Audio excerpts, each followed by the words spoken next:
नमस्कार मित्रांनो, आजच्या Fin Nifty post market analysis video. आज मॉर्निंगला मार्केट ओपन झालं डायरेक्ट एक जवळपास 100 पॉईंटच्या गॅपअपनी. काल मार्केटची क्लोजिंग होती आणि आजची ओपनिंग सपोज 80.85 पॉईंटनी गॅपअप आणि लगेच मार्केटने काय केलं, ड्रॉप केलं. मार्केटने जास्तीत जास्त तो ड्रॉप इथपर्यंत करणं अपेक्षित होतं आपल्याला, आणि जर ही लेवल ब्रेक केली असती मार्केटने तर मग नेक्स्ट आपल्याला अपेक्षित होतं आणि झालं एक्झॅक्टली तेच. मार्केट गॅपअप ओपन झालं, ड्रॉप केला मार्केटने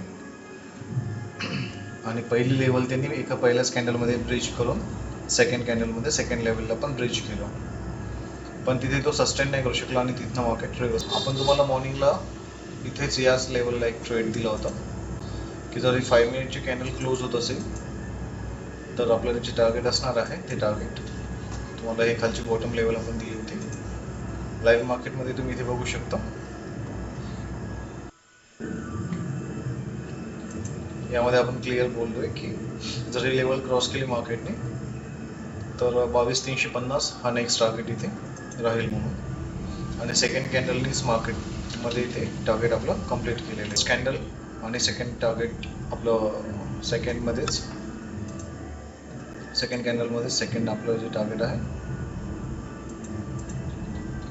23,500ची लेवल जी आहे ती मार्केटने अचीव्ह केलेली आहे इथे 23,350. बस हाच एक ट्रेड घेतलेला आपण. त्यानंतर पॉवर कट झाल्यामुळे आपण मार्केटमध्ये नाही राहिलो. मग आता आपण बघूया की मार्केट आणि दिवसभर काय केलं. तर ही लेवल जर मार्केटने ब्रिज केली आणि यावर सस्टेन केलं तर आपण बायसाठी गेलो असतो इथे, आणि इथे मार्केट पहिलेच कॅन्डल ब्रिज केलेली आहे तर आपण या लेवलला या कॅन्डल खाली जे आहे आपण आपला SL पुट करून ठेवलं असतं. ही आपली एंट्री लेवल राहिली असती आणि हा आपला SL असता 30 ते 40 पॉईंटचा SL आहे. 37 पॉईंटचा टार्गेट मिनिमम, आणि 22,500 सस्टेन झाल्यानंतर 22,600चं टार्गेट. सपोज मार्केटने 135 पॉईंटची रॅली केलेली, पण आपण तेवढी रॅली कॅप्चर नसतो करू शकलो. आपण किती करू शकलो असतो ते बघूया. इथे आपली लॉंग पोझिशन इथेच झाली असती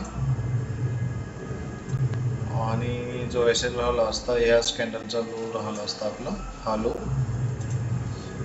आणि इथे 25 पॉईंटचा जर SL बनत आहे आपलं तर मग आपण 1:2 1:3 टार्गेट ठेवलं असतं, म्हणजे 75 पॉईंट राईट ओव्हर हिअर.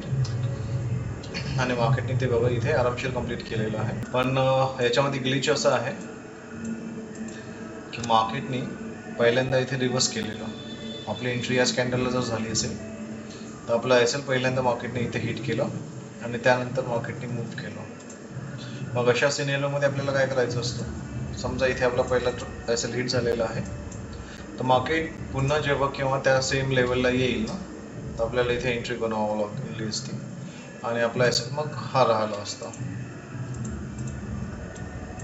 किती पॉईंटचा SL बनला असता, पुन्हा एक 15 पॉईंटचा SL राहिला असता इथे. समजा 12 पॉईंटचा SL बनला असता आपला इथे, आणि टार्गेट आपलं सेम राहिलं असतं पुन्हा, आणि मार्केटने ते बघा इथे अचीव्ह केलेलं आहे. या पद्धतीने आपल्याला ट्रेड घ्यावा लागतो. एक रेटेस दिसतोय आपल्याला इथे, एक आपला ट्रेड जनरेट झाला असता जर ही लेवल मार्केट ब्रिज करतोय तर, आणि जो लो लागलेला आहे तो आपला SL राहिला असता आणि नेक्स्ट टार्गेट आपण 22,600चं इथे आरामशीर ठेवू शकलो असतो. मग इथे ट्रेड आपला आला असता जवळपास 30 पॉईंटचा SL आणि 46 पॉईंटचं आपलं टार्गेट बनलं असतं, आणि मार्केटने ते सुद्धा इथे अचीव्ह केलेलं. सो ट्रेड कशा पद्धतीने जनरेट करायचे हे तुमच्या लक्षात आलं असेल इथे. सो आज बघूया आपण एकंदरीत मार्केट कुठे आहे. तर डे लेवल कॅन्डलला टॉपला आहे. आता इथून कुठे मूव्ह करतं ते बघणं आवश्यक आहे आपल्याला.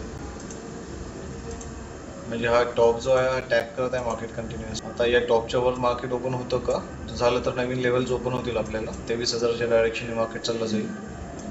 आणि नाही तर रेंज बाउंड आणि जर खाली बॉटम